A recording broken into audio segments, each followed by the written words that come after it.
Good Now, evening. Not working? now it looks like there's, oh, here's the attendees. Okay, we have 3. Thought we had Okay. more. Okay, here they come. Okay, it was just taking a second to load. Okay. You're good. All right. Thank you. All right. Good evening, everyone. This is the Urban Design Commission on the evening of May 13th, 2025. It is now 6:06 p.m. and we call this meeting to order. Pursuant to Chapter 2 of the Acts of 2025, this meeting of the Urban Design Commission will be conducted via remote participation. Easy for me to say. An audio recording of these proceedings will be available by using the registration link once the meeting has concluded. We'll do a roll call vote to make sure we have quorum. I know Deborah Fennick is out this evening. Frank Valdez, Present. Tim Talon, Present. Andrew Abba. Present. All right, with 3 members present, we have a quorum. So our first order of business is the meeting minutes from both January 28th and February 11th. Taking these one at a time. Does anybody have any comments or suggestions regarding the January 28th meeting? All right, seeing none, roll call vote. Frank? Yes. Tim? Yes. Andrew? I know Andrew is having internet difficulties. Sorry, yes. Thank you. All right, and we will, so are there any comments or suggestions regarding the February 11th meeting minutes? Yes, I had a couple, which I had provided in writing, but I guess I'm not allowed to do that anymore. So I will verbally read them. That would be terrific. So I think the main one had to do with our discussion of design guidelines. I think just the way it's written, it doesn't fully reflect the conversation that we had. So I'm going to read a rewriting of that paragraph and tell me if you think I'm on board. The commission discussed that it was not given the opportunity to review the brick bottom design guidelines before they were adopted as part of the brick bottom neighborhood plan. The commission discussed that it would like to review proposed design guidelines before they are adopted, consistent with the role and responsibility of the UDC as described in the commission's rules of policy and procedure. This includes the guidelines applicable to Assembly Square when this is rewritten. The commission could be used to assist in this process. Once a draft version of the plan is released to the public, the commission could review and provide input. The commission also expressed the desire to review existing design guidelines zoning to assess how well they are working. This could be addressed as a future agenda item. Okay, thank you. Can I get a motion to approve the February 11th meeting minutes as amended? Motion to approve. Motion by Second. Frank, seconded Seconded. by Tim. Roll call vote. Frank, Yes. Tim, Yes. Andrew. Yes.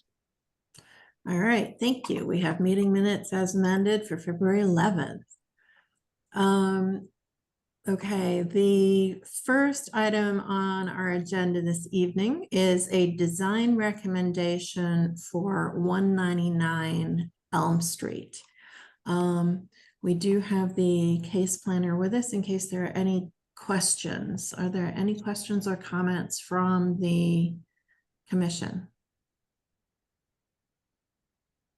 Look good to me. All right, seeing none. Can I get a motion to approve the recommendation for 199 Elm Street? Motion to approve. Motion by Frank, Second, Second. second by, I heard you at the same time. I'll pick Andrew this time. Roll call vote. Frank, Yes. Tim, yes. Andrew. Yes. Okay, all right, moving on to design reviews. The first project we have is 151 Linwood Street, which the commission has seen previously. This is the U-Haul site in Brick Bottom for reference. So if we can get the applicant team to raise their virtual hands to present, and Lexi will promote you. In the meantime, I will remind that keeping a presentation to 20 minutes is much appreciated. So that we do have other business this evening so that the commission can discuss and we can move forward. Good evening, and this is Attorney Ann Vigorito. Our presenter is Nicole Langley. I'm not sure, she was in traffic, but she was on her phone, and I think she was trying to get to her desktop. I'm not sure. I'm here now. Oh, awesome. So I made it. Thanks, Dan. thank you. So I am going to shut myself off and let Nicole take it away. Thanks, Ann. I appreciate it. Good evening, everyone. My name is Nicole Langley. I'm an associate with High Point Engineering, here to present to you the U-Haul project at 151 Linwood Street. And I'm going to share my screen, if that's okay. For the plan, I'm just trying to see. Share. Sharing's not turned on. Lexi, can you promote Nicole to a panelist? I am a panelist, it said, but it says I'm not allowed to share. Oh,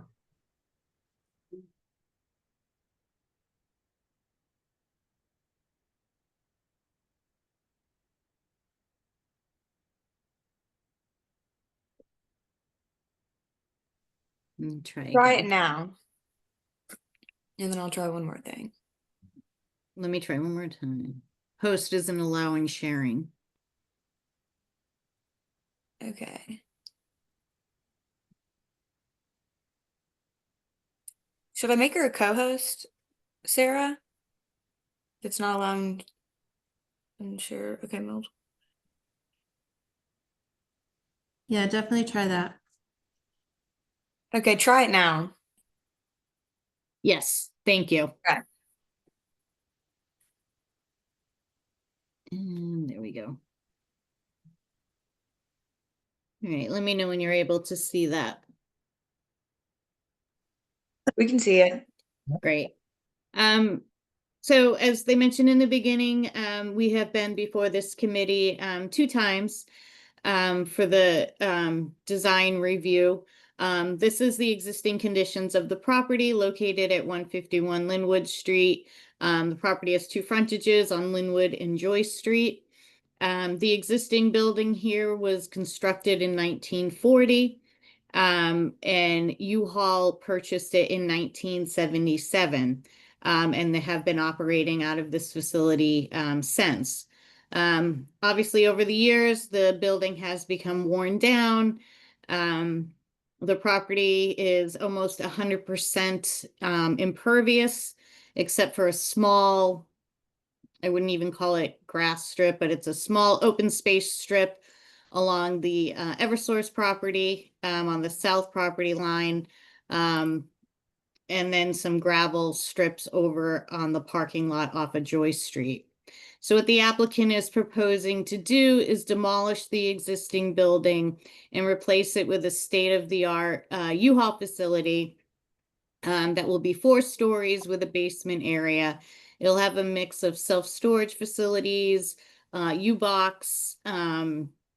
It'll have its store for purchasing supplies, the ability to rent U-Haul vehicles, shunting vehicles, and sharing vehicles, and other amenities within the building, including parking within the building, to take the U-Haul vehicles off the site and the public streets and bring them inside of the building. So Nicole, seen- just a yeah. second. Oh, there it is. It's switched now. Sorry, we were still on your site plan, so I Oh, wanted we're to still make on the sure site we're plan. good. Okay. So I'm just gonna go to the landscape plan just to kind of show you the site features, and then we'll go back to the building quickly. Could So could we this also is- focus on updates and changes? Because we Yep. are aware of the program and Yeah, we've I sort don't of want covered a to lot of give these you a items before. whole, yeah, I don't want to give you a whole service, but last time what we presented to you was this area in here, where we're providing a pedestrian connection between Joyce Street and Linwood with a mural wall for local artists to paint. We've provided benches, some shade trees along Joyce Street, and then a few on this corner over here on Linwood. And then if we look at the building, I do have with me today the architect, David Combs, who's the project architect, who's going to talk to you about the building features themselves, and also our landscape architect, Michael Radner, who can discuss any of the concerns that you may have on the plantings. But these were our elevations that were provided, showing, multiple 3 variations of the design on each side. This here is the elevations on the, I believe, the east side, which is the side that faces the south property. David, do you want to come in and give an overview of the changes we made since the last hearing on the building design? Is David with us today?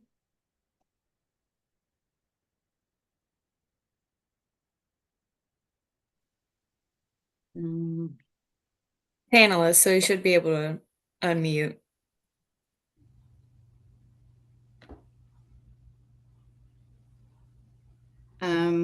So while we're waiting for David, I know some of the concerns we had in the materials was there was concern about the faux brick or faux materials. We have replaced those materials to use the real materials, thin set brick, to replace the faux brick design that we showed.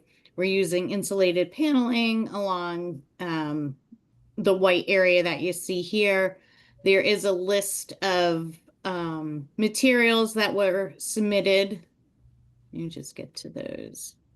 In your packet this was that insulated paneling I was just describing to you, as well as some other paneling. And then this would be some of the other designs that we're proposing. So the variations that you see in the building design itself range from, we have kind of this walnut panel here. We have different shaped windows over the Joyce Street side. We're proposing awnings over the entrances, the typical U-Haul orange roll-up doors. The majority of these doors are non-operable, more for aesthetics. You do have these doors over here, which are in the loading dock area. We're proposing various colors.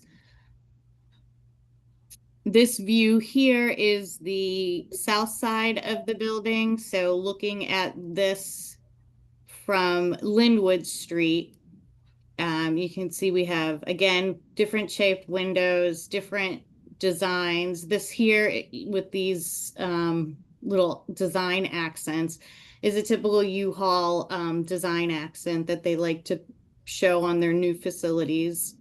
We're trying to blend in with the existing bricks buildings that are in the facility. So we have a lot of brick accents along the building along with stone and concrete. The the design of the building, the shape of it is generally the same. It was more the materials that we mostly discussed and getting some different variations in what we were presenting. This view here is the north side. So this is looking at the building from Joy Street. Again, we have variations in the windows, trying to keep with the existing neighborhood. Some more of the typical U-Haul overhead doors.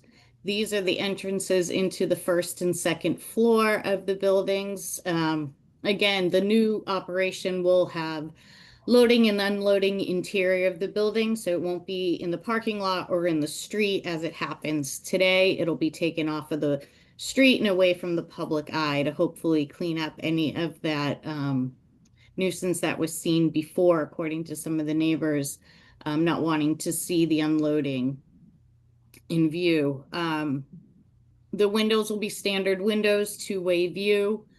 This view here is the west view. So this will be kind of between the dealership, the auto dealership that is adjacent to us. This area mostly will have a narrow corridor between the dealership and the U-Haul facility. There will be a drainage swale designed in the lawn area there to help with stormwater runoff, and some shade tolerant plantings that were in there. And last time we presented you with some shade studies and some information on the plantings that were picked specifically for this corridor. So I don't think, maybe David couldn't make it.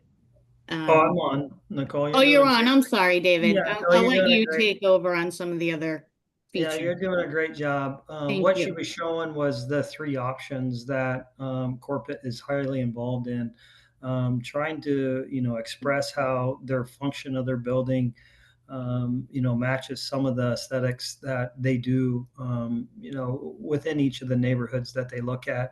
I know you guys have seen this before, so I don't want to belabor the intricacies of the panel system or whatever it is. Usually what we're looking at is a 3-inch IMP. It's a continuous panel that wraps the building. So from an energy efficient standpoint, the building is typically done in these different layers.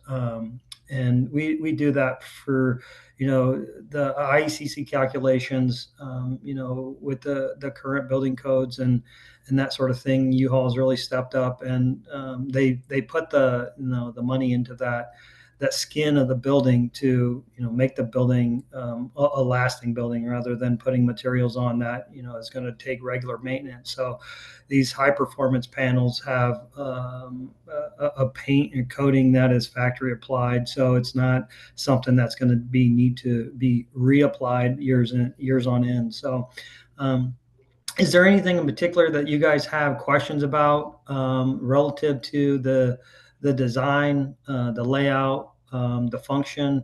I know Nicole mentioned that the building itself is laid out. There's a lower level, which is self-storage, a first level, which is basically where public access is going to be. There's a showroom. And then there's some indoor shunting. Typically our sites that we work on, that shunting is always outside. But in this particular design, it's interior. And so we're trying to keep some of that traffic off of the main streets and stuff and respect the neighborhood.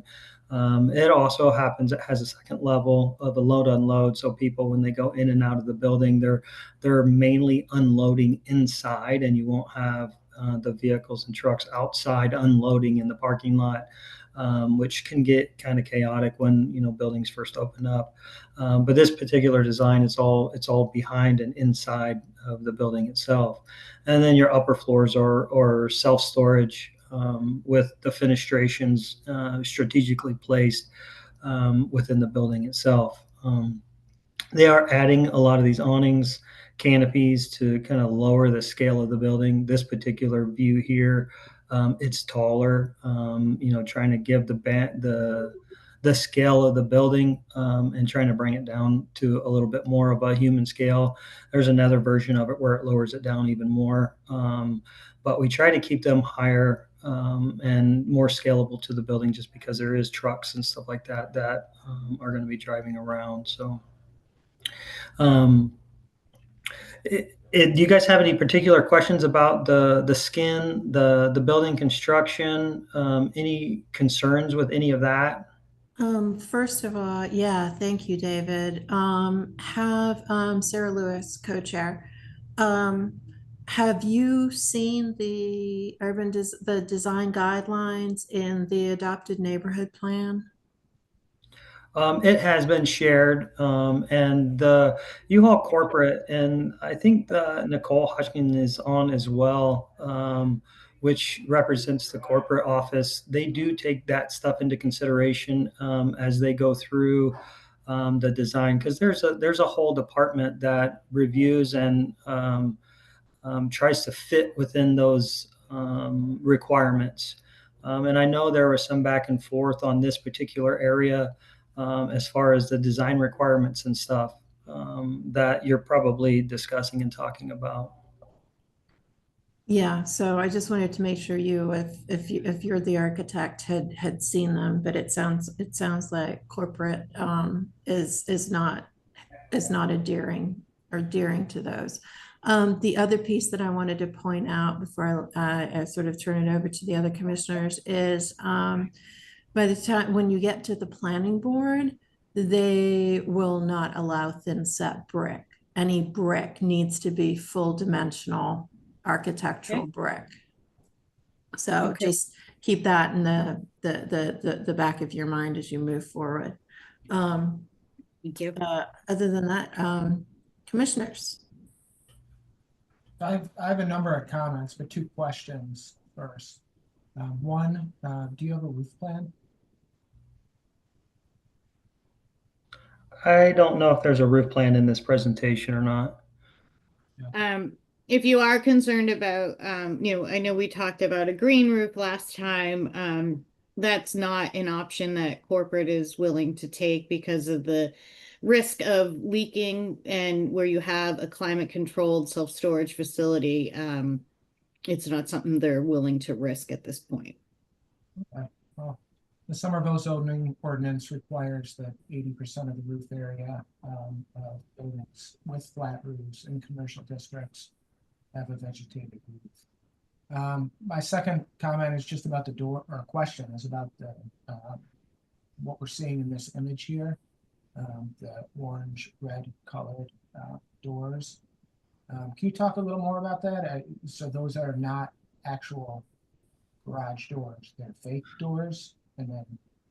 Yeah, there are aesthetic pieces on the outside of the building.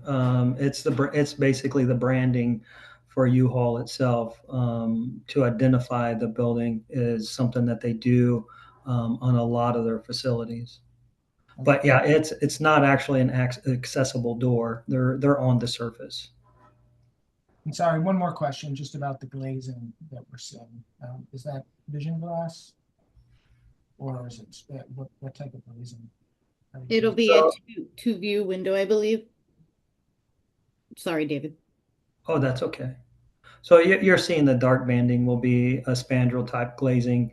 And then the glazing, the vision glass is it's strategically placed within the building itself.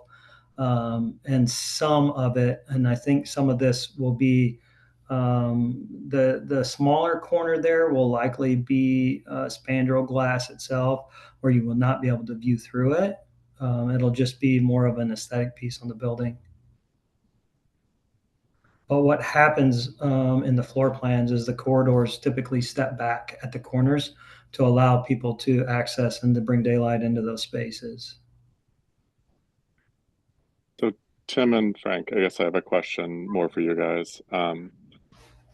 So I'm not seeing a tremendous amount of change from the last version, and it seems from this presentation that it's just the focus is really on impressing the U-Haul overlords as opposed to fitting in with any sort of neighborhood context or taking any of our feedback. So it seems likely that we're going to reject this, and I kind of wonder if it's worth our time and breath to go through this process again, or do we just reject it and move on with our lives? Well, I will say that U-Haul has gone out of their way to try and have this. That's not fit evident in into what the we're seeing, and it neighborhood. was a question for my fellow commissioners. Thank you. Mhm. I would have to agree. It just seems like I understand, David, your constraints that you have with corporate, but the idea of having guidelines and, as Tim mentioned,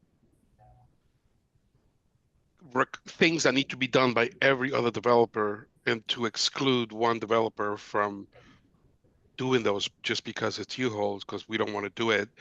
I think that there are ways to approach these things. So, it's like I find myself that I haven't seen much changes, just variations on materiality. And, one of the things that we had to ask some way back is like those windows that look like historical antique windows that, why were they there? I mean, you have modern pieces, so there's a lot of things that haven't changed, that haven't evolved. So I would agree that I think that I would leave it to or to the planning department to say, why is this acceptable if they're not complying with the guidelines set by Brick Bottom and by the guidelines set by the city of Somerville. Yeah, I would agree. And it's a little frustrating because I want to clarify some of the conversations we've had, had have been had in the community are about this use and whether U-Haul should be a part of the future of our body. I think this commission's discussed that we do see a future for U-Haul. This is a business that's been here for decades, serving this community. If you want to redevelop and stay here, then you should be permitted to do so. But in doing so, the community is set guidelines. And we have a zoning ordinance, we have design guidelines, and have established a vision for the type of place, the type of buildings that should be created here. And I think, like my colleagues, I'm not seeing the changes to this that would be consistent with that. So I would vote no. I think, a couple things just in the brick bottom design guidelines, it talks specifically about the importance of the architectural character of buildings in brick bottom to getting its identity, expression of structural bays, authenticity and materiality, human scale at the ground level, and a great public realm too. We've talked at prior meetings about the buildings that were recently built down the street. They have a different building type, but they did a great job at creating a streetscape which should be precedent and carried through the rest of the body. So, I appreciate the path and the landscaped area through the site. I had no issue with that, but I think the streetscapes on either side are still underdeveloped and inconsistent with what should be done in this area. The last time we met, we said, this felt like a U-Haul building that happens to be in brick bottom, rather than a brick bottom building which happens to be a U-Haul. This should be a building that is designed to feel like it fits in this place. And if you think about hotels, hotels, each one of the hotel brands has all of their really detailed standards, but when they go into a city, if they're going to build a new hotel in downtown Boston, they design a building that relates to its specific context, and then incorporate all the hotel standards into that. As opposed to like the Holiday Inn you see along the highway, it's the same in Arkansas as it is in Pennsylvania. Well, Tim, the perfect example is if all you have to do is just drive on Charles Street in Boston, and you will see that they have guidelines for there, David and Nicole, and there's a Dunkin' Donuts there, and you will never think that there's a Dunkin' or a 7-Eleven. You don't recognize them because they have to abide by the requirements of that street. So Yeah, no, and they are big corporations that respect the guidelines that are set in order for them to be active. Yeah, no, and I respect you guys' feedback, and I think that one thing is we're looking for specific feedback if there's something that you guys are looking for, so we could throw it out on the table and talk about it. And I think the biggest challenge that we face is when we poke our head around the neighborhood and we look to see what's there. You have to agree that, you know, this is an industrial area. It's not what it is today, is what the vision is for the future. And that's why there's guidelines, right? For what it's going to be. So we can't be designing to exactly what you're saying. Let's all look at all these buildings. I should just design something that just blends with this, versus the idea that there's a transformative effort of what buildings moving forward should look like. Oh, and I understand that, and I know what you're getting at, and that's where we take a step back, because this is a visionary thing from your guys' minds to what the visionary is of what U-Haul corporate wants to do in their self, and you're seeing their first foot forward, right, and what they vision as fitting into the neighborhood. It's because they don't know what the neighbors are going to look like in 5 years, 10 years, but they know how their building is going to function, right? Because it's a function, right? And that's what they're trying to design around. And if there's some specific things that they can look into, if there's examples that you guys have that is this size or you know, scale, then we would love to be able to see what that is that you're I think talking part about. of the challenge is we've given specific feedbacks. This is our third round of this, and that's why, you know, we could go through the list again, but it doesn't feel fruitful. Yeah, I was on the first call, Andrew, and the feedback that we got was what I took away from it was a missed opportunity, but there was no follow-up detail or what that is. You know, when we talk about green roofs and doing that sort of thing, and maybe you know this, maybe you don't, but U-Haul does not do any type of penetrations on the roof because of the integrity of what's below it, right? They try to respect. But again, to Frank's point, we are not following U-Haul's corporate guidelines. We are here to express the guidelines of the city of Somerville, and the U-Haul corporate guidelines, and whether or not they want to do this or not, are relatively meaningless in terms of our purview. One other thing I would add is, which Tim did bring up before too, is the zoning regulations. There is a requirement for a percentage of the roof to be a green roof or covered with solar panels. I had not seen that in the zoning. We have gone through to the point where we eliminated most of our variances. There's only one that we'd be asking for. I will follow up with that though and look into that. Thank you. And I've done many green roofs, David, without penetrating anything, you know.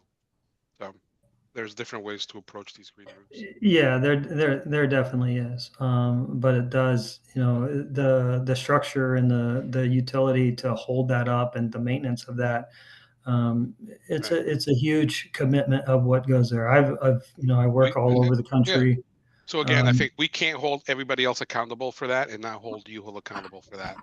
I think, Nicole, you should look into it, touch base with Sarah, find out the things need to be found that you're missing, and I think the guidelines should be reviewed again. And I think, I mean, look at it as an opportunity too. I mean, I understand the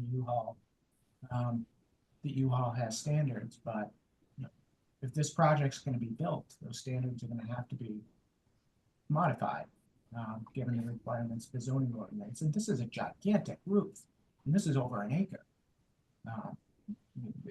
There's a tremendous opportunity there too.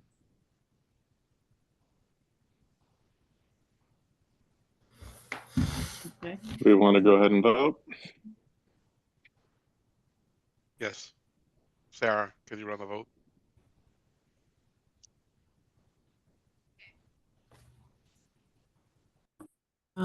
So I'm going to call each of the votes that we have to take.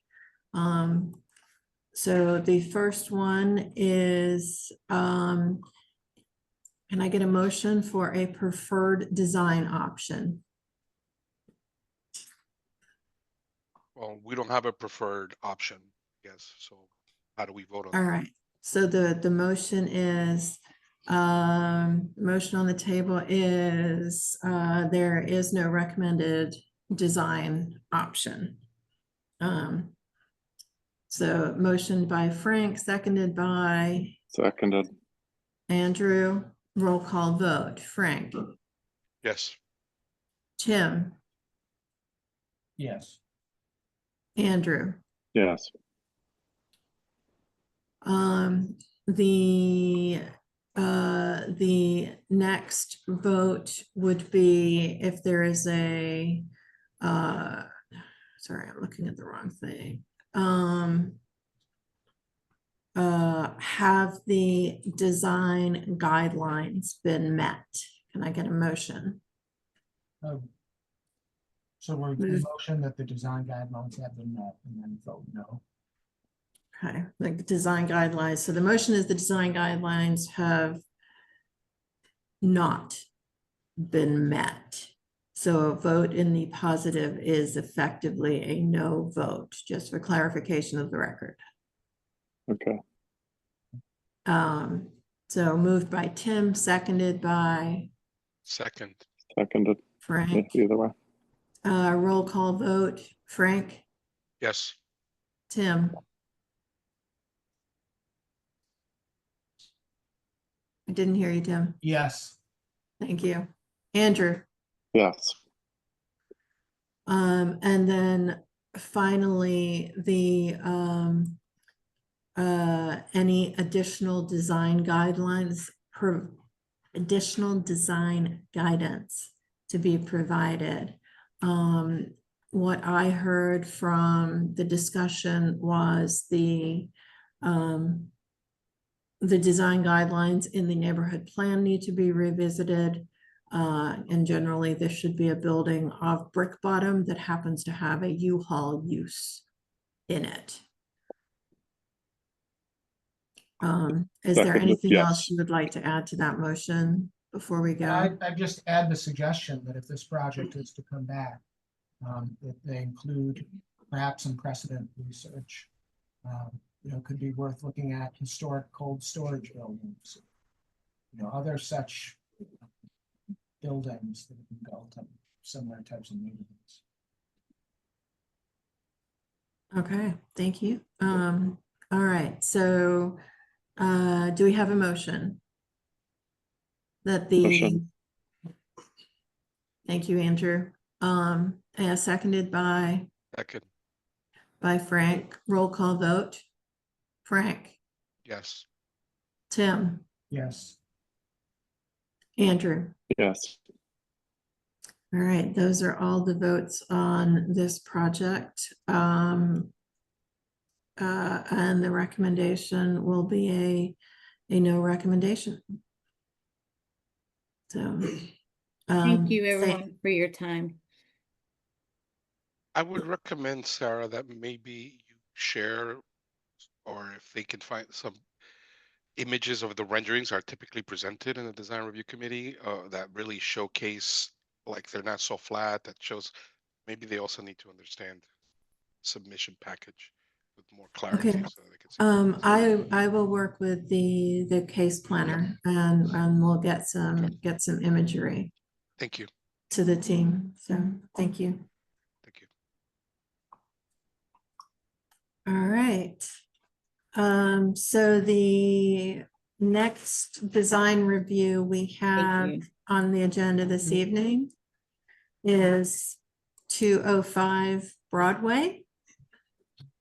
If the applicant team could raise their hand so you can be promoted, and then let us know who would like to have screen sharing abilities. I would like to keep in mind that this, remind the applicant team that they have about 20 minutes to present, and, oh, there's a face I recognize. Hi, Will. Hey, Sarah. that you have about 20 minutes to present so that we have plenty of time for the commission to discuss. Are you sharing your screen this evening? Yes. Yeah. Ooh. Can you see if you can do that? I'm gonna try my best here. I'm using my wife's computer. Let's see here. Oh, shoot.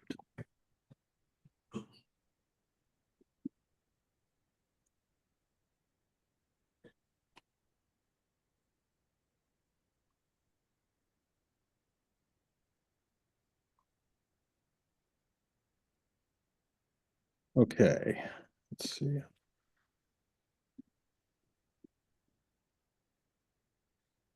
Sorry about that. There we go. Go to a fuller screen here. Can everyone see that? Yes? Okay, Yes. great. Looks great. Thank you. So good evening, everyone. Nice to see everyone. It's been a while. My name is Will Chalfant from KDI Architects. We're working on this project located at 205 Broadway. Sure everyone in the city is relatively familiar with this lot. It's been vacant for, gosh, I think almost 15 years. So this is at the intersection of Broadway and McGrath Highway. I think it's been like this for quite a while. It's still an operational auto dealership behind it, and then the residential, some homes on the streets behind. But otherwise, this is really a rather busy intersection across from Foss Park. Obviously Broadway going up to Winter Hill. So in a way, this is kind of a gateway location, and so we're excited to redevelop this for the city. So just to logistically understand where what our lot parameters are, again, we're on the corner of McGrath and Broadway. It's not a tremendously large lot, but it's in a great location, as we know. So just go through the zoning. This is an MR5 project. I know the UDC doesn't necessarily want to go through all the zoning details on this, but I will say that we are fully compliant as our massing, our fenestration, our glazing requirements, our green score, all of the bells and whistles required for the zoning in an MR5 district. We've got ground floor commercial, bike parking, and I will go through that now. So obviously, this is a bit of a barren area from a landscaping standpoint, but we did put together a landscape plan, and I may be surprising, but we are meeting the green score with very little ground level greenery, and we're making up for the majority of that up on the roof. So I would like to point out, just not to dissuade anyone, this lawn is existing. That's not ours. We're not claiming to rehabilitate that, although I'm sure we could discuss that with the city at a later date. But just to give you an idea of how this ground floor is going to function, obviously McGrath, this is a one-way road up here, a very busy road. Broadway itself is busy, but a little bit less congested, and so we decided to put our driveway entrance off of Broadway here, so it's a right turn only. And then you would continue out, one way in, one way out onto McGrath Highway. So we are filling the majority of the site with the building. We're utilizing this ground level here that's with pavers, permeable pavers, that's underneath our podium. That's going to be our main thoroughfare for deliveries, drop-offs. We are not providing any parking for this project. There are 26 dwelling units. I should have prefaced the whole conversation with that. So this is intended for residential use. But we understand that with no cars, there will be deliveries, and therefore this is, we need to have an adequate place for that. So we're providing a dedicated loading zone over on the side here, as well as dedicated trash rooms for both the commercial and the residential. So up on the roof, we have a common roof deck that is going to look over McGrath towards Foss Park. The thought on that was to try to give a little bit of breathing space, and that's such a nice view in that direction while the city view is behind us. We just felt that the condensers and the public view were better on that back half side, where the front facing side would be the green roof. So I mean, if we want, when questions, we can go through some of the details on this. Again, just the ground floor, resident bike room, commercial space, which is, 30 feet in depth off both Broadway and McGrath Highway. And as I mentioned, dedicated trash space, electrical room, and the all-important transformer room, which I know is a hot topic in the city, and understandably so. So we are planning for a pad-mounted transformer within this room with adequate vertical clearance and coverage so that it is not visible on the street. Going through the units, this is intended to be built using modular construction. So this is, obviously the goal with that is to, speed on construction time. And we've had success with this on 434 McGrath Highway, the former Sunoco station, and all of the units are going to be one bed. Some, I think we have 4 to 6 that are one bed plus a study, but these are really not family size units. These are smaller, single and couple units. So the units stack as we go through. Again, the common roof deck, we're having a trellis. We have a trellis we're showing up on top there to provide some shade. That would be planted down the road, in addition to the green roof that we're showing around it. And we are allocating space on the backside for solar panels in the future. So the proposed design is predominantly a mix of metals in the sense of an Aluka bond product or an SAF. So metal panels, they'd most likely be insulated panels, although that's TBD at this point, then with cementitious cladding, panels and reveals. We do have a few balconies on this. They are right on the corner. It's given the prominence of this corner. We wanted to highlight that corner, but with the understanding that, we are on a very busy intersection, so maybe that's not the best place to hang out, but we flanked that entrance just to sort of focus it a bit more with some balconies on this design. And you can see the top floor, the 5th floor steps back from the rest of the floors below, providing some nice outdoor balconies for those top floor units. And you can also see the common roof deck up top there. Ground floor, I forgot to mention, is full bed brick. Wanted to provide a hardy material that would stand up to the winters, but also, sort of ground the building, and we're highlighting that horizontal, that ground floor level with these horizontal shades to help with energy efficiency, but also just to bring the human scale down as it's along a pedestrian road. So we did do some renderings, just showing it in its current context. You can see Assembly Row and I believe that's the Edge building in the background, and then Broadway to the right and McGrath obviously to the left. This is on McGrath Highway. This would be well, my drafter should not put a person in front of the transformer room. That would be the transformer room right there. And then this is the main entrance. And this is the part you can drive out from underneath for deliveries and such. And then lastly, just sort of an aerial view showing its context. This is sort of the beginning, I think, of development that's going to occur along these corridors down towards Sullivan and, of course, to Assembly Row. So we provided a few alternatives. The first one, a little bit of a color shock, but I thought it was kind of interesting just to create a bright building on this corner. So, we could call it the Miami Beach look, but this is a little bit more in the pastel tones, blues, and a beige. We changed the bay articulation. I think the perspectives, this might show a little bit better. You can see they're alternating the direction they're facing on the floor. We treated those balcony enclosures a little bit differently, but the massing and the geometry is relatively the same, but it's a little bit changed in how we treated it with materials and colors. The second facade alternative is a little bit different. So on this one, we wanted to use some materials a little bit more common, I guess, in the residential portion behind there, more of some wood tones. We're showing some sort of an ode to lattice work around the enclosures of some of these balconies, a little bit retro in style, but the idea is just to sort of break this up. It's still got a very strong corner. The thought on this material would be had a few thoughts. I think a wood tone would work, but it also may be a candidate for something like a rust wall, just to have a real unique look on that corner. And maybe it's a combination of the two.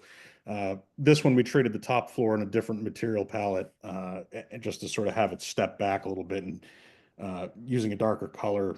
I think in this instance, it actually helps kind of fade in the distance. So I think that is, yeah, that is all I have for right now, but I'll leave it up to the board. Sorry if I talked too long.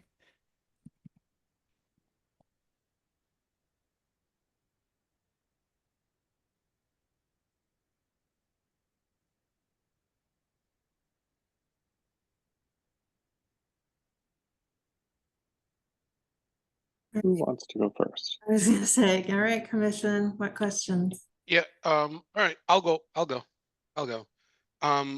Again, just because I'm gonna start from there just because we're getting nitpicky about these things, Will. But have you had any conversations at all as to what the requirements of that transformer room are gonna be? And is it a vault room, or is it you put in an actual, just a transformer in there and there's no switch gear, there's nothing in there? Because by putting it inside, it almost seems like it's becoming a vault room. Right. So we It- for better or and worse. yeah. Sorry, go ahead. And the only reason that I bring this up is because there's such uncertainty as to where, this is where it would be. And then it ends up happening that Eversource comes back and goes, yeah, no, or you need this. And then ends up being in a different area, or that, really impacting the design of the building after the fact. So Yeah. it would be paramount to have confirmation to the best of your Eversources and your MEP engineers that this allocation works. Right. So it works from all of the documents we have from Eversource. It's directly off the street. We have to enclose all those walls with 3-hour rating. We are proposing a pad mounted transformer in there in lieu of a vault, because it sounds ridiculous, but the vault lead times have been 18 to 24 months in a lot of cases. I'm not the one sourcing these things. This is what I'm being told, but it's our belief that this would meet their requirements. I'm fully aware of the pitfalls of transformers and Eversource. I'm not happy about it in any respect. We almost built the building around this room in this instance because we were so aware of the pitfalls of some other projects. The closest Anyway, thing. so we don't need to be. That's one No, of the I know, points I but I think that you should understand it's just need to important. address it, because I think it should be there. And I think that, Sarah, we've learned enough from this that I think that we need to really know at a certain point that your planning department and everybody else needs to be aware as the project moves forward that there is some submission and some confirmation that this is the direction that it's going, and that there won't be a change, because then that's detrimental, as Tim has pointed out multitude times, on that building on Bow Street, and then that is just awful. The second thing that I would say is I'm really confused about the materiality, Will, and I think that it doesn't sound like you were 100% sure that this could be something like this, like wood, like you said. So there wasn't really a clarity as to really what the materiality is. And I personally would like to really understand a little bit more of the materiality. And I think that the renderings and your facades, I'm a little confused because of the color selection that you had.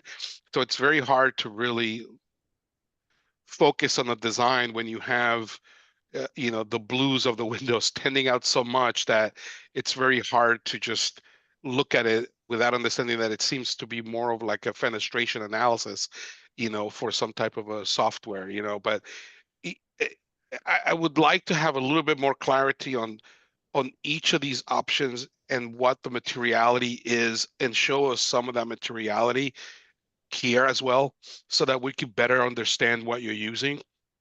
I would avoid, you mentioned wood. I think wood like is okay. I would not put anything that is actually wood, nor on the Wood top. like. Yeah, Wood like. wood like, but not wood, nowhere on the building. No, no. Yeah.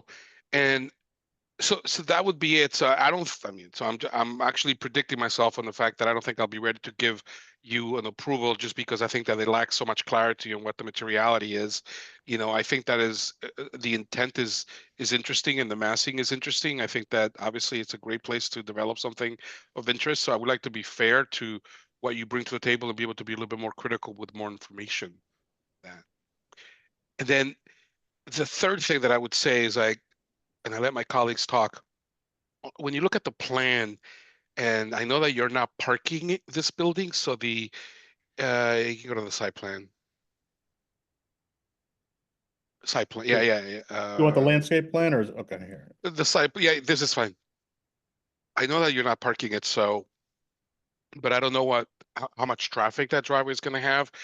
But that turn in from Broadway is in a turning lane, and I don't know whether traffic has seen that, or I don't know whether there's traffic requirements from a corner to like when you have a curb cut. It just seems like there's a lot of things there. There's a bus lane, right? And then there's the turning lane. So it just seems I just would like to make sure, Sarah, that You, there's civil can you, engineers in yeah. Can you do a turnoff that close to the intersection? I don't Well, know. I know it's that the- there are some restrictions. I'm not familiar with them. So, I mean, I guess my, I don't want to say pushback, but just comment on that would be, we're literally as far as we can be on our lot to get in here. And I don't think there's really any other circulation that makes, I don't want to be pulling No, off McGrath yeah, Highway, taking a right. no, and you Yeah. shouldn't, but you are exiting McGrath, right? So Well, all so I'm is the gas saying, station. I mean, it's yeah, doable. yeah, yeah. No, I mean, and I No, don't the think we're gas talking about a stations, lot of, yeah. No, those things were well, done I like would right just, before all these things, right? just to, I just I want would to just, say I hear confirmation. you. Yeah, yeah, so we check are with providing two mobility. parking spaces for the commercial space just because we think that's going to help with the viability of a tenant going in there. Because we know there are other instances around town where there aren't any parking spaces with commercial and, blame the broker, but they can't get them leased. So, just to provide some insight onto why we are showing a dedicated loading area in the two parking spaces, but I apologize for interjecting there. I know, Yeah. Mr. Arbaugh had comments. Those were my 3 cents Yeah, I for the mean, time. yeah, for the site plan, I had the exact same question as Frank, and I would say like I am actually really happy that there's not parking at this location. I lived 2 blocks away with 2 kids for a long time, and it is a variable walkable community. Um, Looking at the site plan, it does seem like a lot of paving for 2 parking, and I would just see if there are ways or places to whittle some of it away. I understand that you're making your green score, but it does feel a little excessive for the amount of parking that's being provided. Yeah, I would just, I mean, I hear that. We do have to meet the facade build out requirements on this lot, which is, I don't have it in front of me. I should. I believe it's 85%. So, 80%. Excuse me. So Okay. we're kind of, we're at our minimum on that. So, Okay. And the overhang of the building is kind of, I mean, we could look at that. But we are trying to be as Yeah. permanent as possible. But thank you. And Yep. then I think to Frank's comments on the renderings, I liked a lot of the things that you were saying. But it was a little bit difficult to read. Like the blue of the windows is really throwing me on those ones. Sure. Like when you said Miami Beach, like when you're going a little bit weirder, I think East Somerville is a community that can handle that and would probably embrace that.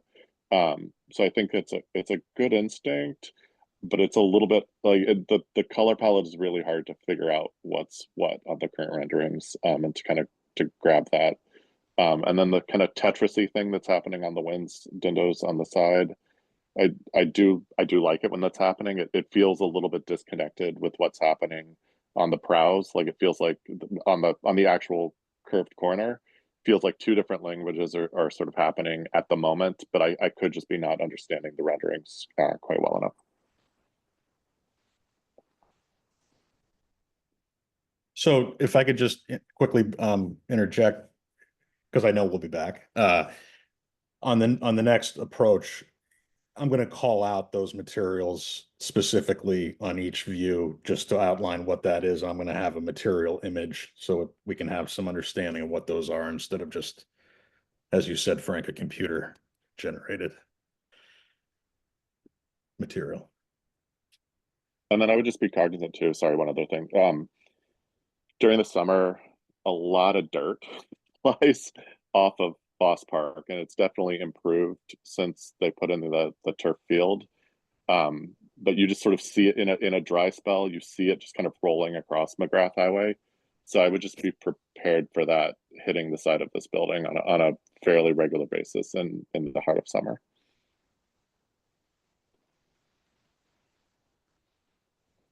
That's an interesting observation. Yeah, when you're trying to walk your kids to the pool, you start to notice it.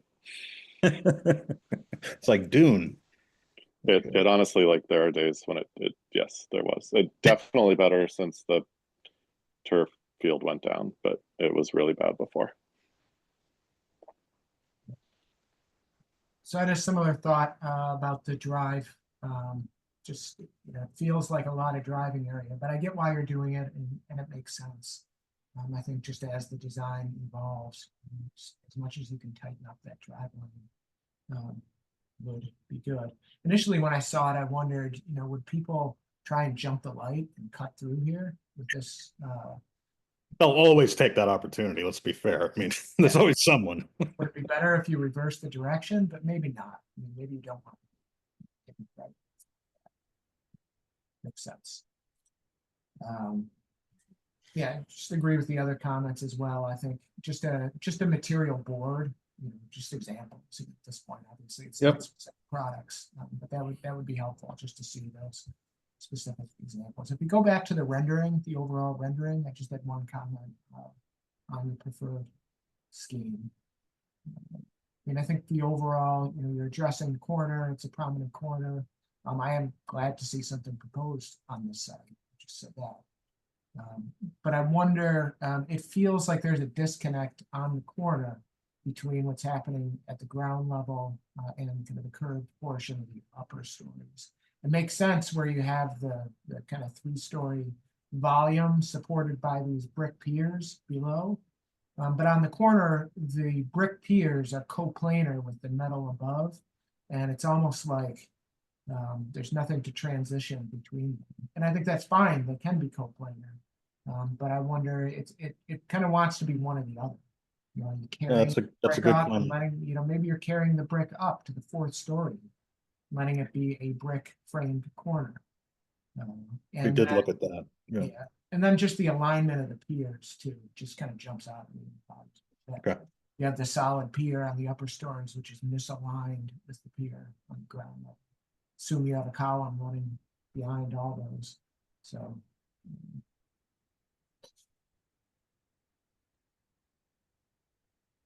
I was going to make an alternate suggestion, Tim, to your point. It's about that transition from the brick to the metal too. Perhaps at that corner, to emphasize the corner further, the awning is raised up to the level of the transition between those two materials. But I do like your suggestion of the brick actually going all the way up. Yeah, it's such a big intersection. It can handle a kind of a larger scale move like that.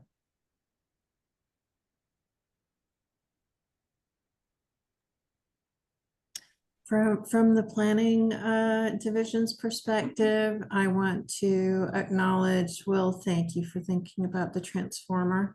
And to Frank's point, we are actually working with engineering to see how we can change the submittal requirements so that a letter from Eversource, sort of proving that the conversation has begun is included. So we'll see where that ends up. Yeah, just to give you a little background on that, they won't create a work order until they have a permit often submitted or some sort of declaration of approval. So it's kind of it's a difficult balance, but I appreciate that they're working on that because No, we are dealing with right hand, left hand. So Yeah. between, sort of corporate versus the local Somerville guys, we already know there's a disconnect there. So We have been I'll do it. successful. We have been successful with Eversource in having meetings early, even though we haven't, submitted, a lot of final things. We do a lot of times start early because they understand the process and they understand that there's a lot of requirements. They can be helpful. No, same So thing. We've been successful. Yeah. The times I've met with them, they've been very appreciative of the and then opportunity to provide. yeah. Could I get that engineer's name? Because I'll tell you for a fact, the Somerville Yeah. gentleman is not a pleasure. Suzanne, you should talk to Susanna in Eversource. She's awesome. Laquita Sanders used to be a saint, and now Yeah, this yeah. new person is. Anyway, I don't want to. Anyway, yeah. Listen, the last thing that I would mention as well, just because again, I don't want things to be impacted. I see that the way that your trash is set up is in which the truck is going into that drive aisle, right? And Yep. and out of the building, out of a McGrath, right? I would say that from a sectional perspective, you want to make sure that a trash truck is going to be able to go under there once you finalize designing this thing, because you're going to have to put sprinklers underneath there. You're going to have to put some lighting underneath there. There's going to be insulation underneath there because do you have to be passive house? Effectively, we're not Right, going. so- We're not going for it, but the energy code, as you know, is Right. So all of those things are going to begin to give you this like it's thicker insulation, and it's going to keep lowering it. And at a certain point, what I would hate to happen is that the truck is not going to go ever inside anymore. It's just going to pull out on the street and stop traffic as they pull out the bins. No, it's. I mean, we're providing 15 clear, assuming a foot of stuff, but we can look at raising that a little bit. Yeah, no, you're showing. I measured. You're showing 13.3 clear. 13.3 clear. Okay, Yeah, that's got to go up. yeah.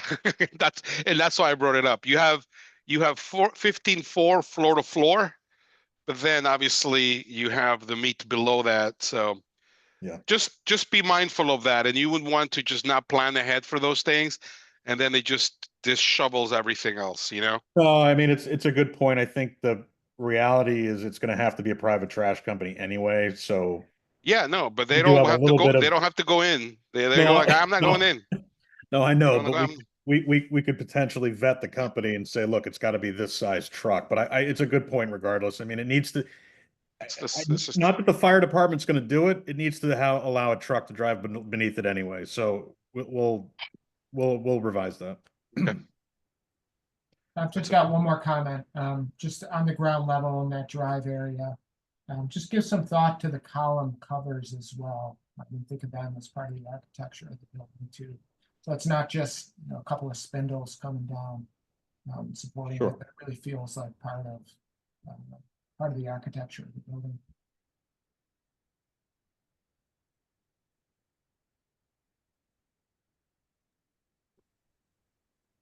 Okay.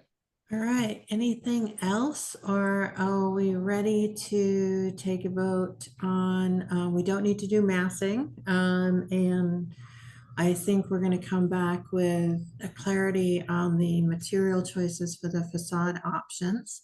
So I need a motion, to continue this meeting to design review to a later meeting. Motion to continue.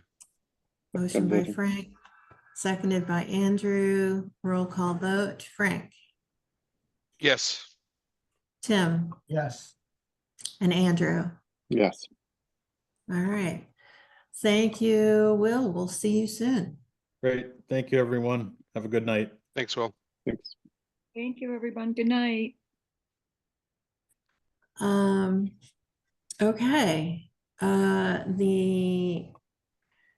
We are now on to other business. So we have 3 items listed under other business. One is the Arts and Innovation Overlay District, otherwise known as Sumanova. and the proposed zoning for that.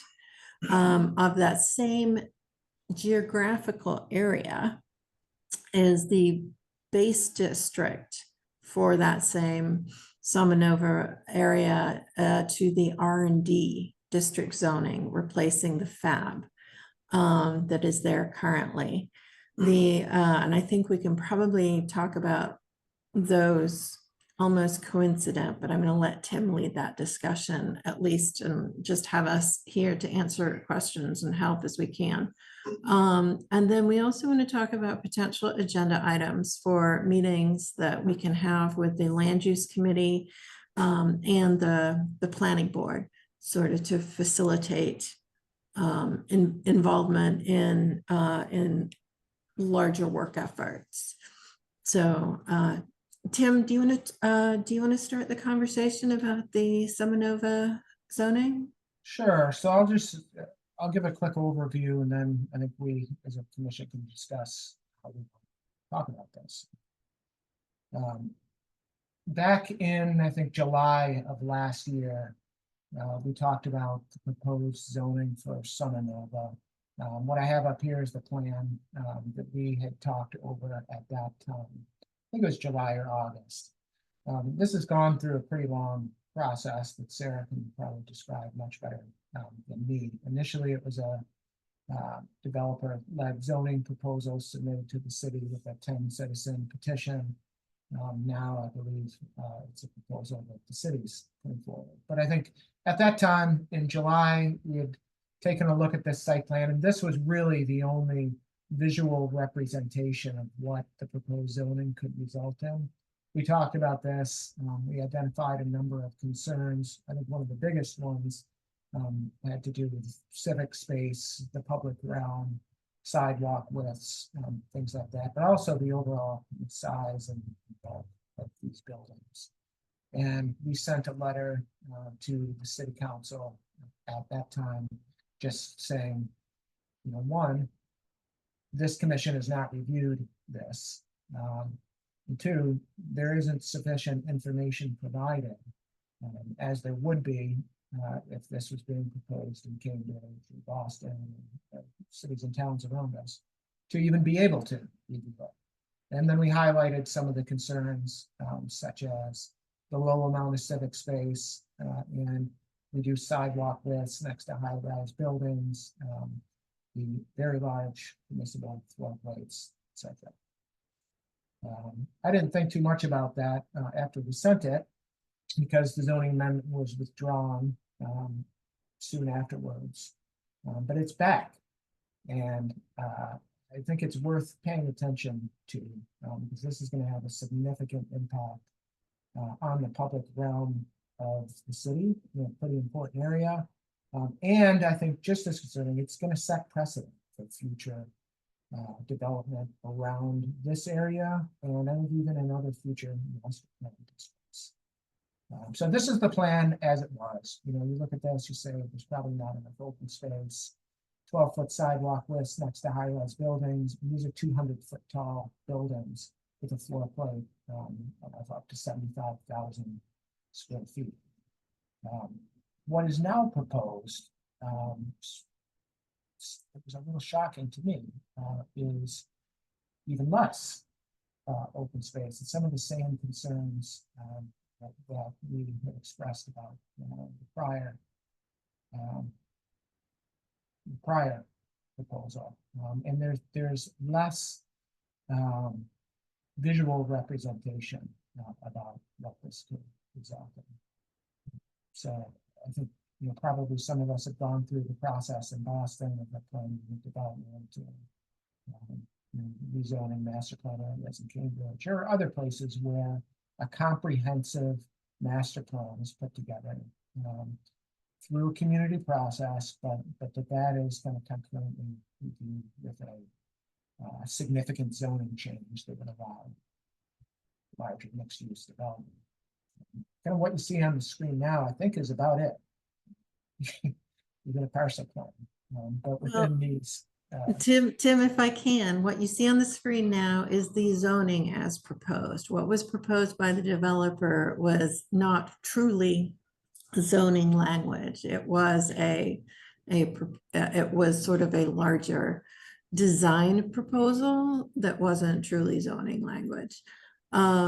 The graphics that came with this were part of the, as you may recall, back last November and December, in a partnership with the Union Square Neighborhood Council, the development team, and representatives of the artist community.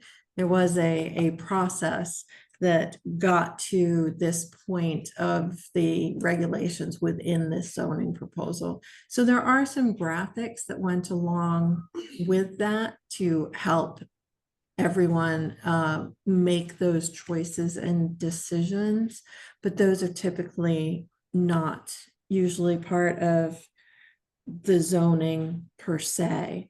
So the next step, if the zoning gets approved, would be a master plan submission where all those graphics would normally be submitted. So it's almost as though the original developer proposal is exploded and then gets reviewed at different stages and different levels of detail at each point in time, because then obviously from the master plan, as you know, then you go to special permit and site plan approval. So it's almost as though the level of detail goes from very broad to zoomed in as each piece comes under scrutiny. So it's sort of the process is a little bit difficult, and that's what's been complicated about this all the way along, is the amount of detail that was put in as zoning but cannot be adopted as zoning was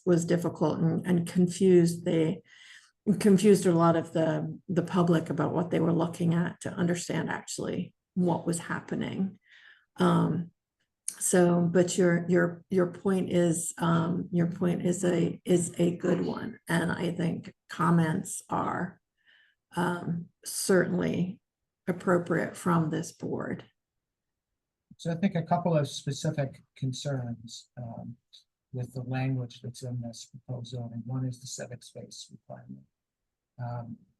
This would require 10% civic space, which would be the lowest of any master plan district in the city, and probably in the region.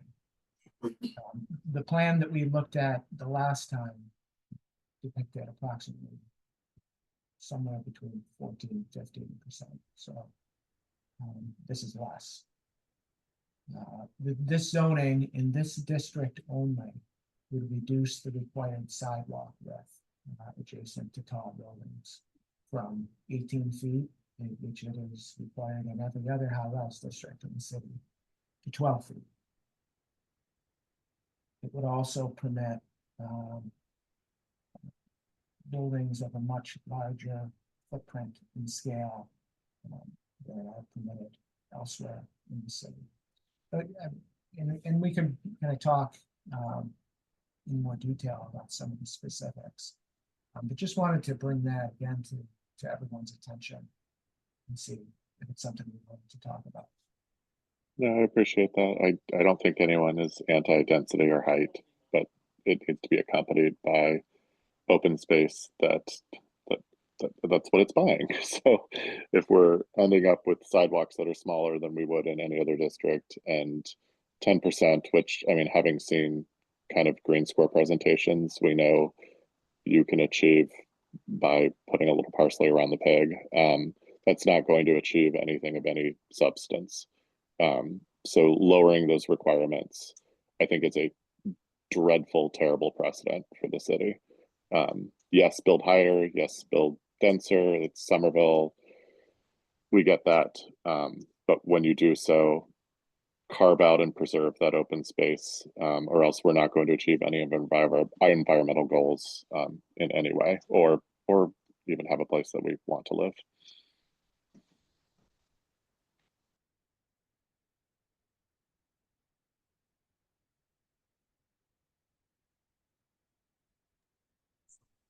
I don't remember the specifics, but I know there were there definitely these these were discussions that were had, and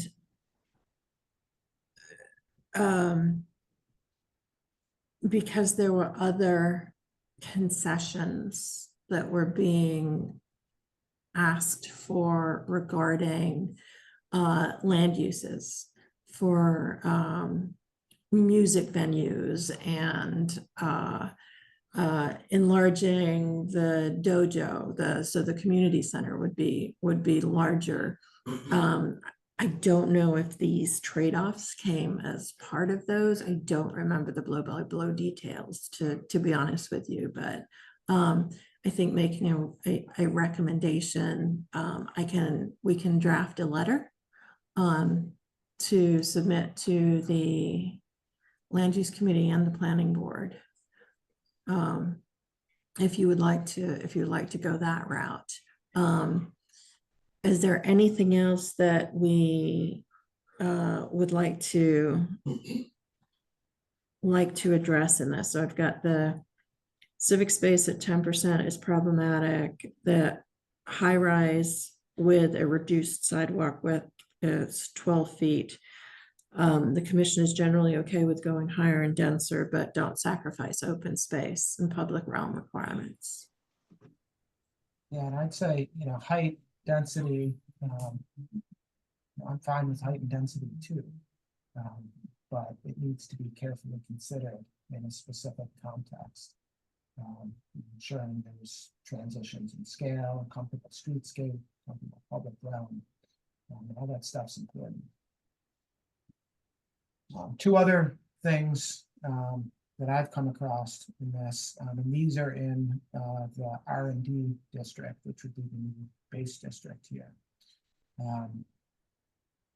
Approximately, by my count, 1,100 cars would be permitted across this new district. All that's permitted to be in above ground parking. So if you think about 1,100 car above ground parking garage somewhere on these very narrow parcels, that's going to impact streetscapes, that's going to impact the character of this district. There's also, I think it seems to be a rather bizarre carve out that would allow all mechanical equipment on roofs to be unscreened. Not only unscreened, it would actually require it. And I think if you've ever been up in a mechanical penthouse on a high-rise commercial building, you can imagine how that would look. It seems like the type of thing that one would do in a suburban office park, not in a urban environment.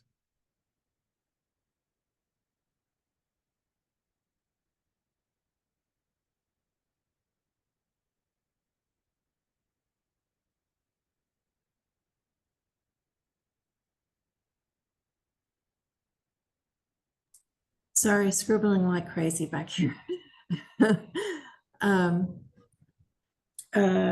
Okay,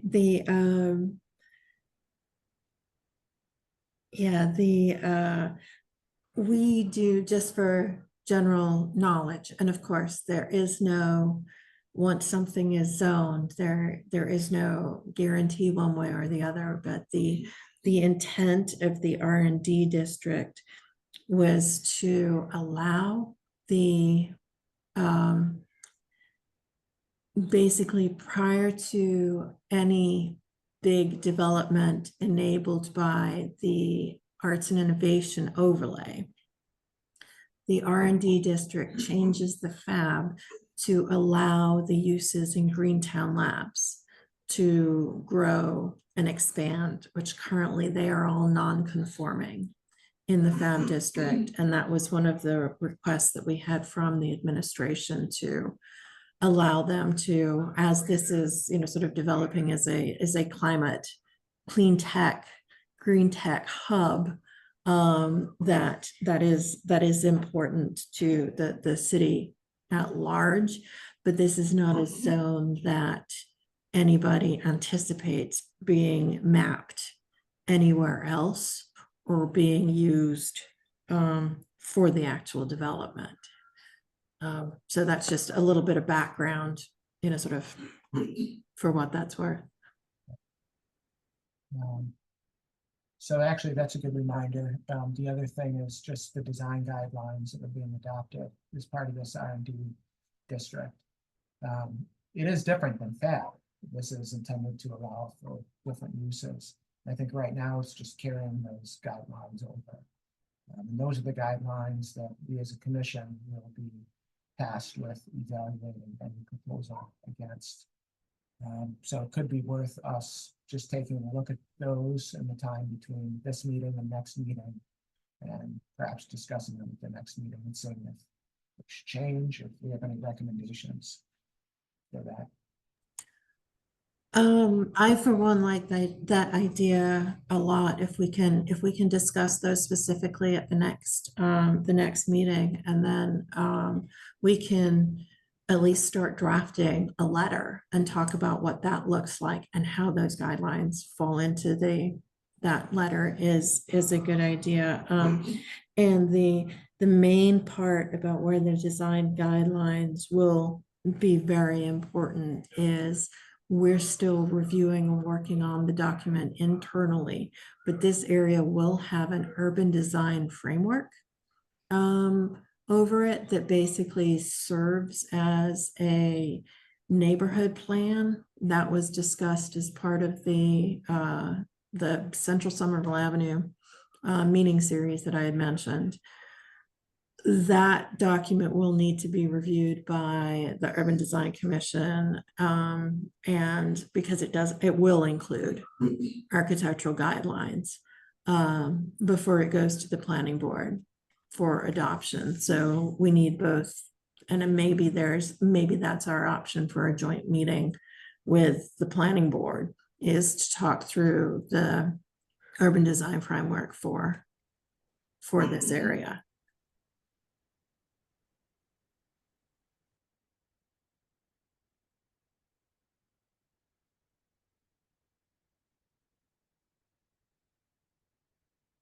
Do you know when this is coming before the land use committee again?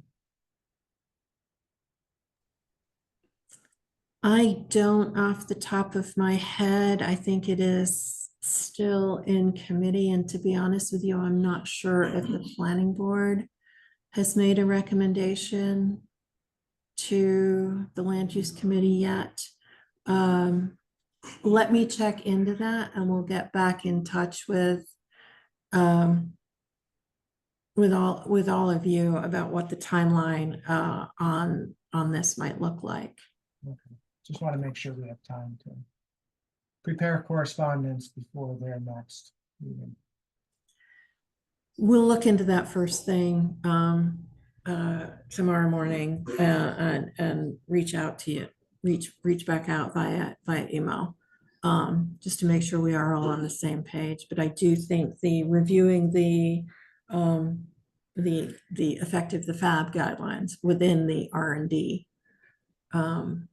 are probably a good idea to start on while we're figuring out the timeline. Was that something, do you want to distribute those to the commission? What's currently in the proposed zoning? Yep, we can certainly do that.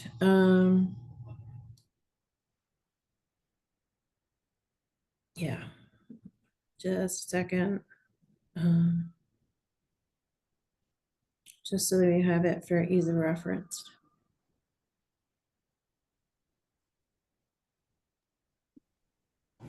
This is unrelated, but do we have any updates on potential new members?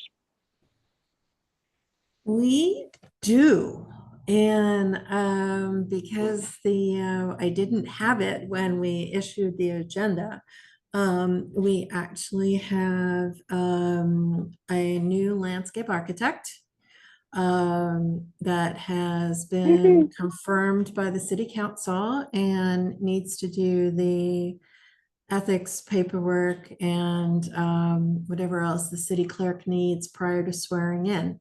So I am hoping that by our next meeting, we will have a new sitting member And his name is Martin Pavlinak.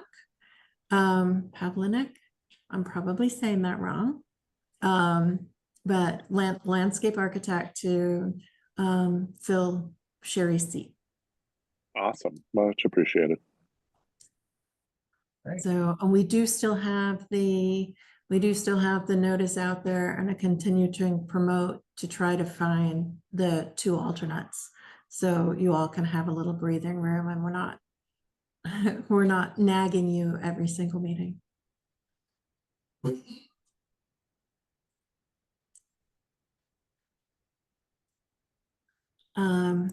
All right, so if there aren't any more questions on that, I've got a page full of notes of things that we can talk about and follow up on for the Central Somerville Avenue area.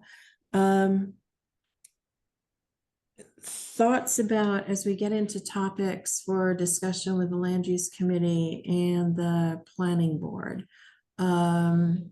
What was the general reaction to the idea of maybe that's a joint meeting with the Planning Board to talk about the urban design framework? Or are there other topics that are more important and should be addressed first? Well, I think when we first suggested this a couple of years ago, it was basically to let them know we're here, and talk about what we do. But I think if there's a specific agenda item, urban design framework, that sounds good. Okay, yeah, I think that's a good idea. They are aware. I have talked to the chair and vice chair about getting a meeting set up. And so they are definitely on board of that. But the question that I had was, what is the topic? So let me talk internally, and let's see how we can facilitate that conversation as a joint meeting of the UDC and the Planning Board. I think some other specific agenda items, Frank has brought this up a couple times, that there used to be a member on the Planning Board that sat on the design review committee at that time. We thought that was productive to have someone on both that could take the conversation, the recommendation that we come up with, and bring it to the Planning Board. We might not have a solution for that today, but just something to put on their radar as well to look for in the future. That seems like a great idea, and I volunteer to not be that person. Thank you, Andrew. On an extra 2 meetings a month. Happy to raise my hand and sit right back down. It is that does happen with the CPC. Currently, there is a planning board member who is a representative to the I guess it's the CPA, Community Preservation Act, or the commission. And it is sort of when we do have, sort of small boards and commissions, it does tax members a bit more, but I think talking about it is definitely a good potential step forward. So I think that the only reason why we bring it up is just going back to the original statement that Tim says, is like, hey, we're here. It just seems like a lot of times when you listen to some of the planning board hearings, or you see what comes out of it after we approved it, many times there's changes, and like everything that we've said and recommended just a lot of times doesn't get taken into consideration often. yeah, okay. Or mentioned, like I've said on some of those, and you rarely hear, oh, the Urban Design Commission said this, and we feel strongly about this, and so. Yeah. I think it's important too, because of the expertise that the members of the planning board have in many places, in many cities and towns. planning board is made up of design professionals. That's not what we have in Somerville. We have different professional Model. backgrounds and expertises of those members, and that's why we have a design commission, an urban design commission to provide that input.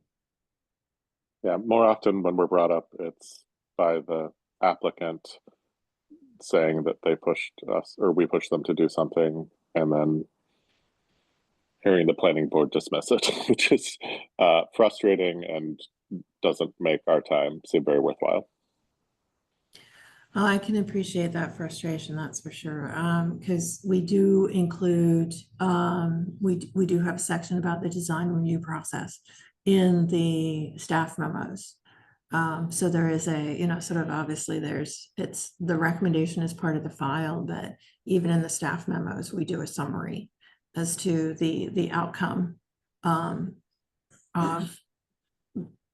our process. And I think, it's an opportunity to ask them as well, what is the input that we can provide that would be most helpful for them in making the decision on projects. Yeah, no, that's a good, I think the conversation would be good. All right, all right, so we have 3 items for that agenda right now is the UDF, the potential crossover for membership, and then how do we help you most effectively with the design recommendations.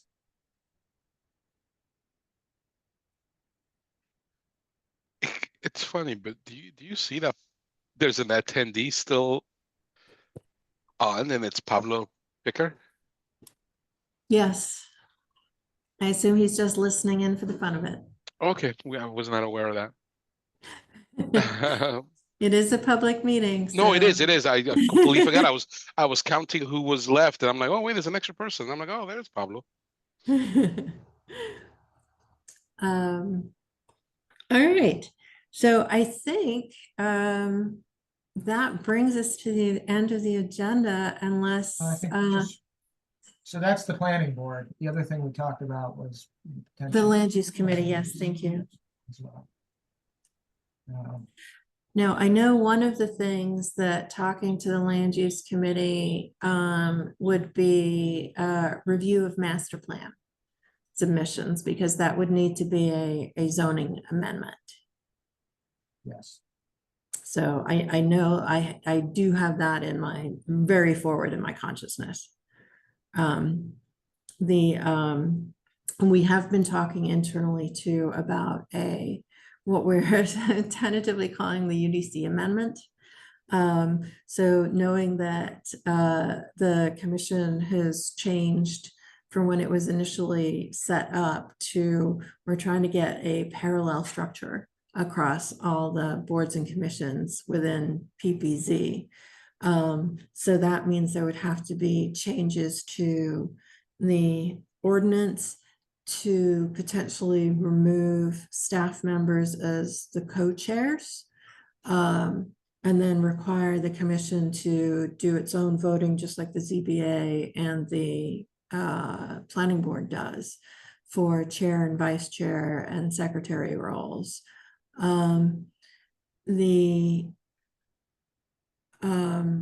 We're also would have to change the rules of policy and procedure in that case. So there are a couple of things that we have running in the background. So as you think of things that would need an ordinance change, I think those are things we can start to think about and list out, and perhaps all of those are part of the topic for a meeting with the land use committee. Yeah, that sounds great. And I think also for them, it might be even more than the planning board, introducing ourselves individually, our professional backgrounds, our experience, letting them know that we're here as well. I had conversation with a counselor about the Somerville process, and he asked me, you know, so let's say we had some imagery about, you know, what this zoning would result in. How would you even go about evaluating something like that? And it's something that we as design professionals are trained to do. It's an expertise that we have. So I think helping them understand that we're here as a resource for them, for the city, that we want to be involved in this stuff, would be helpful.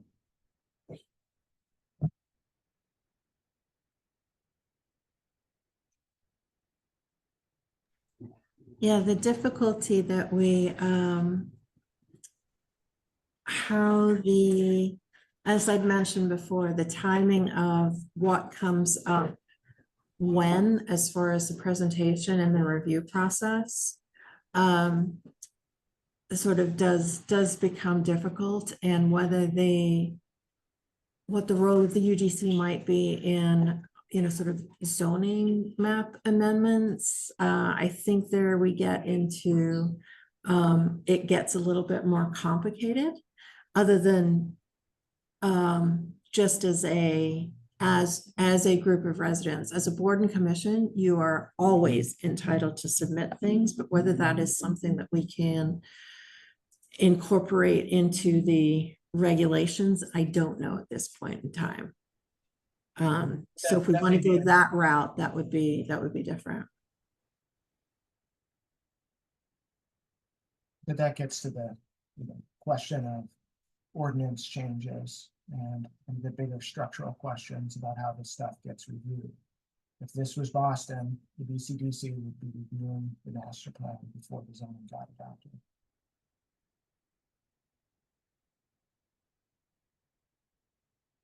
In some cases.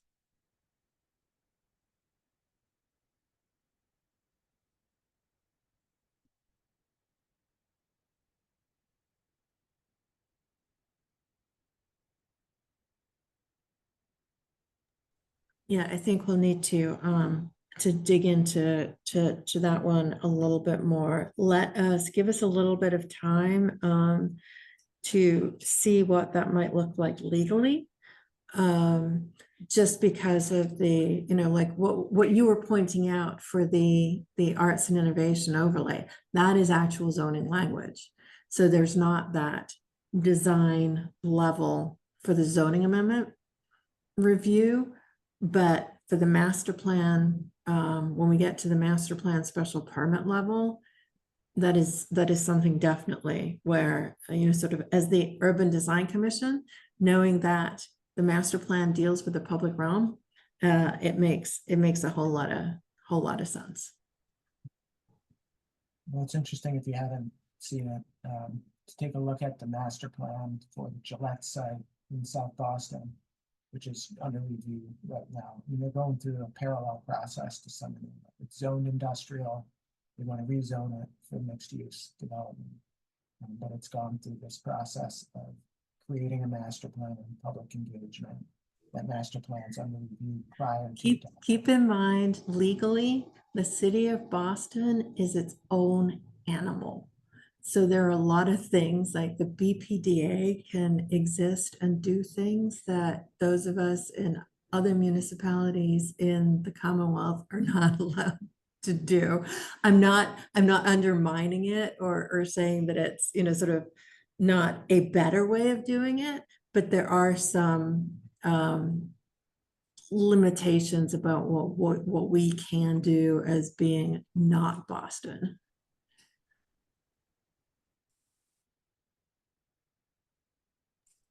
For better or for worse. All right.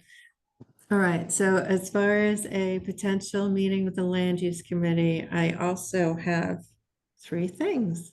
I sound like a McKinsey consultant right now. So the one would be intros to each of the members professionally as to experience, and I think there's a lot of you know, sort of from when you guys went through the appointments process and the confirmations that, you know, we do have a lot of newer council members. So I think that's definitely worthwhile. And then talking about the inclusion into, so it's all under the bucket of potential zoning amendment, but to incorporate specifically the master plan special permit review, and the what I'm going to call self-government. So does that sound right? Sounds good. Me. All right. Okay. All right. Anything else for the good of the group? That's all for me. All right. Then, you know, I'm going to ask for one more motion. Motion to Please. close. Motion to adjourn. Absolutely. So I think we've got the motion by Frank, seconded by, who was it said that? Tim. Sure. Okay. Roll call vote. Frank, Yes. Tim, Yes. and Andrew. Yes. All right. This meeting is adjourned at 7:51 p.m. Andrew, I hope you get internet back. Thanks. Bye, See y'all later. all. Sarah.